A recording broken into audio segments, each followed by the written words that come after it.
L'amour ne peut être brisé même par la mort, et cela est vrai même lorsque la personne que vous aimez est un humain et que vous êtes un chien. Dans l'histoire d'aujourd'hui, nous allons découvrir un chien qui a même assisté aux funérailles de son propriétaire, mais c'est ce qu'il a fait ensuite qui vous étonnera vraiment. Lorsqu'un chien fidèle a perdu son meilleur ami, il a été dévasté.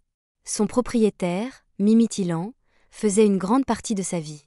Lorsque l'homme partait travailler ou quittait la maison, son chien lui manquait. Mimit avait perdu sa femme, et ses enfants étaient grands et avaient leur propre vie.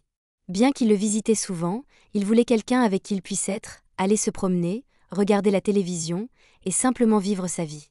C'est à ce moment-là qu'il a décidé qu'il était temps d'adopter un chiot. Il a nommé le petit chiot noir et brun César, et ils sont devenus inséparables depuis. Ils sont allés partout ensemble. Mimit n'était jamais seul, car César était avec lui. Il jouait avec la balle dans les grands espaces en dehors de la ville. Il se promenait longtemps dans la campagne, et même lorsque Mimit allait faire des courses en ville, tous les commerçants savaient que César était avec lui. Puis Mimit est devenu paralysé, et cette relation est devenue encore plus importante. Les jours de longues promenades étaient terminés, mais Mimit savait qu'il devait s'occuper de César, alors il devait se lever et continuer sa vie, peu importe comment il se sentait. Chaque jour, c'était comme si le petit chien l'avait sauvé, sinon il serait devenu très déprimé. De plus, ils pouvaient encore faire beaucoup de choses amusantes pour occuper leur temps. Mimit pouvait lancer la balle à de longues distances, et César la rapportait. Voir le petit chien rebondir sur le terrain herbeux faisait presque sentir à Mimit qu'il avait retrouvé ses propres jambes. Mais il vieillissait, et un jour, Mimit est devenu très malade. Au début, il ne voulait pas quitter César, mais son fils, Ali, est venu et l'a convaincu qu'il devait aller chez le médecin. La famille a promis de s'occuper du chien aussi longtemps que nécessaire, et finalement, Mimit a cédé et accepté d'obtenir de l'aide. Avec des larmes dans les yeux, le vieil homme leur a supplié de prendre César pour lui donner un câlin. Il l'a serré fort dans ses bras, lui a gratté les oreilles, et lui a donné sa friandise préférée, lui disant qu'il l'aimait et que César devait se comporter avec Ali. Puis il était temps de dire au revoir. Il a posé le chien, et avec un dernier regard, il est parti. Il a été admis à l'hôpital et y est resté pendant des jours, mais son état n'a cessé de se détériorer.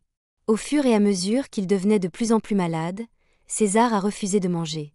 À la maison avec Ali et sa famille, ils ont tout essayé pour l'inciter à manger, mais il voulait juste être laissé seul. C'était comme si le petit chien savait que son propriétaire ne se portait pas bien. Les enfants d'Ali s'asseyaient avec lui, essayant de le nourrir à la main, mais il refusait de manger et posait sa tête sur leurs jambes pour se réconforter. Il commençait à devenir clair que Mimit ne reviendrait jamais à la maison, et quelques jours après qu'il ait dit un dernier au revoir à son ami canin, le vieil homme est décédé à l'hôpital.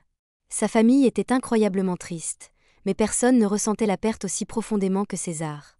La personne qui comptait le plus pour lui ne reviendrait jamais, a expliqué Ali, mais il ne savait pas combien le chien comprenait vraiment jusqu'au jour des funérailles. Ils ont rapporté le corps à la famille dans son cercueil, et là, parmi les endeuillés, il y avait César, prêt à rendre ses derniers hommages et à dire au revoir à son meilleur ami. César est resté assis à côté du cercueil, la tête baissée pendant toute la cérémonie. Il n'a pas aboyé, il n'a fait aucun bruit, mais la tristesse l'enveloppait comme une couverture. Un chien n'a pas de mots, mais il suffit de regarder les photos prises lors des funérailles, avec le petit chien assis sous le cercueil, pour sentir à quel point il était dévasté. Lorsqu'ils ont transporté le cercueil au cimetière, le petit chien a marché avec eux, suivant de près. Certains membres de la famille ont essayé de le prendre pour le réconforter, mais il n'a pas permis. Il s'est éloigné. Son attention était entièrement centrée sur le cercueil. Ce n'est que lorsque celui-ci a été recouvert de terre et que son ami était dans son dernier lieu de repos que César a permis à la famille de le prendre. Ali avait promis de s'occuper du chien aussi longtemps que nécessaire, et maintenant il vivrait avec la famille de manière permanente. Il aurait tout ce dont il avait besoin, mais cela ne signifiait pas qu'il ne pleurerait pas encore.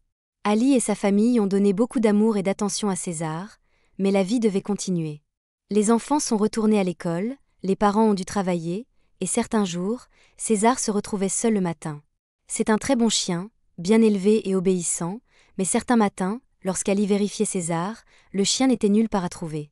Ils ne savaient pas où le chien allait pendant ces moments, mais ils ont réalisé qu'il s'échappait chaque matin, lorsque tout le monde partait, pour partir à sa propre petite aventure.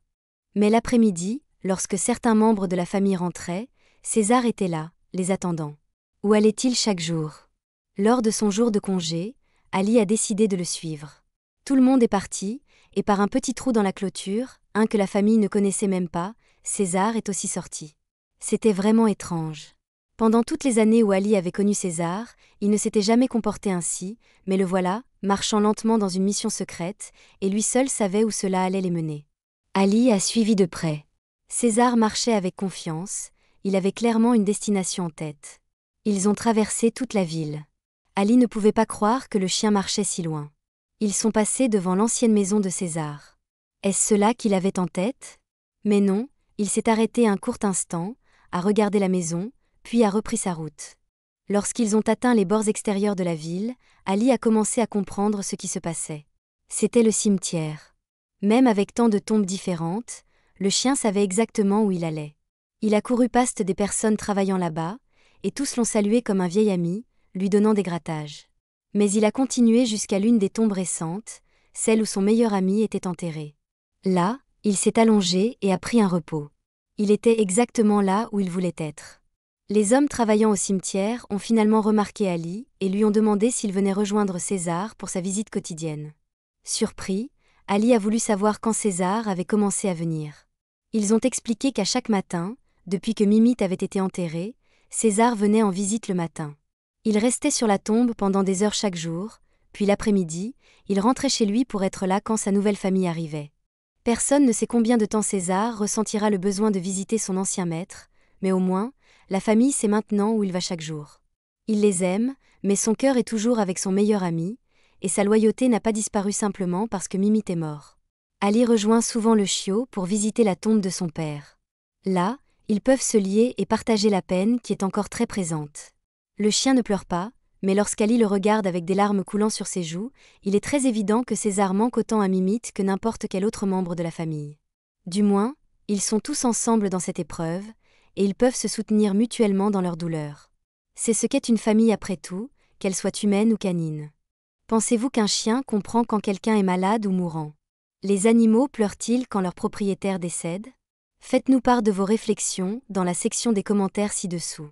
Merci de nous avoir rejoints pour la vidéo d'aujourd'hui. Rejoignez-nous à nouveau pour d'autres histoires réconfortantes. Merci beaucoup d'avoir regardé. Votre soutien signifie vraiment le monde pour moi, et je suis tellement reconnaissant pour chacun d'entre vous. Si vous avez aimé cette vidéo et souhaitez voir plus de contenu passionnant, assurez-vous de cliquer sur le bouton s'abonner et de rejoindre notre incroyable communauté. En vous abonnant, vous ne manquerez jamais de nouvelles vidéos et vous ferez partie de cette aventure incroyable à mesure que nous grandissons ensemble. N'oubliez pas d'activer la cloche de notification pour être toujours au courant. Encore une fois, merci pour votre soutien incroyable. J'ai hâte de vous retrouver dans la prochaine vidéo.